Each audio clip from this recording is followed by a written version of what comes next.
So this is day 22 of the videos that I'm making to help raise awareness and understanding of PTSD. Today I thought I'd talk just a little bit about what have you experienced trauma, because I've talked lots about PTSD and what goes into it, but what if you're in something that's traumatic, what have you experienced that is traumatic? And the first thing I would say is don't panic. More people who experience traumatic incidents don't have PTSD than do. So that's the first thing I would say is, the odds are in your favour not to. The second thing I would say, and this is a genuine thing, it's not an April Fool's joke, it's the middle of September, is play Tetris, which sounds really odd, but they were watching PTSD rates of some soldiers who were going through some really grim tours overseas, and found that the ones that came back and sort of played Tetris were having much lower rates of PTSD. So they did a bit of an experiment and found that it wasn't just a correlation, actually there was a causation effect.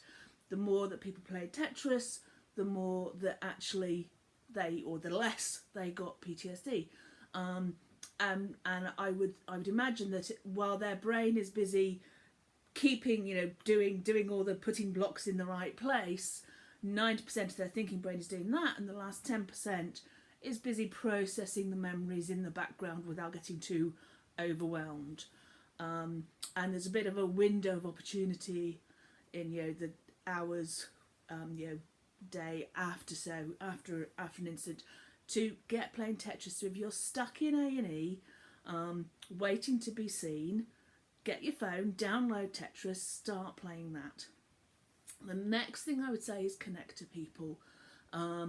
It's up to you whether you want to talk about what's happened, and some of that may depend on what the incident was. If it was an assault, that might be a bit different to if it's a car crash. But connect with people and remind yourself that I'm safe now. Remind yourself that was in the past, I'm safe now, I came through it.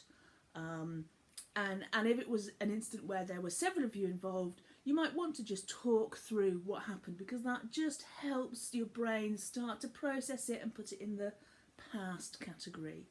That doesn't mean you have to talk about it. Don't feel like, I must talk about it. It's like, no, that's fine. But, connect with people. That connection is really important. If you're someone who likes writing, fill your boots, write it out. If you're an artist, draw it out. That all helps your brain process this and put it into the past box rather than in the present box. The next thing I'd say is it's fine if you start to get nightmares and intrusive thoughts and recall. That's just your brain doing its thing. It's not comfortable, it's not nice, but that's your brain processing. If that goes on for longer than 4 weeks, that's the time to seek help. Now, in terms of British NICE guidelines, they actually say 3 months, but after 4 weeks, that's when it's starting to go from this is your brain processing it to this is a bit stuck.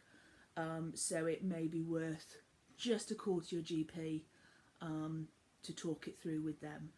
And the next couple of videos that I'm going to do will be about that, what it's like, if you actually go and see a therapist and things like that, and what to do in terms of treatment. So that's me for today, and I'll see you tomorrow.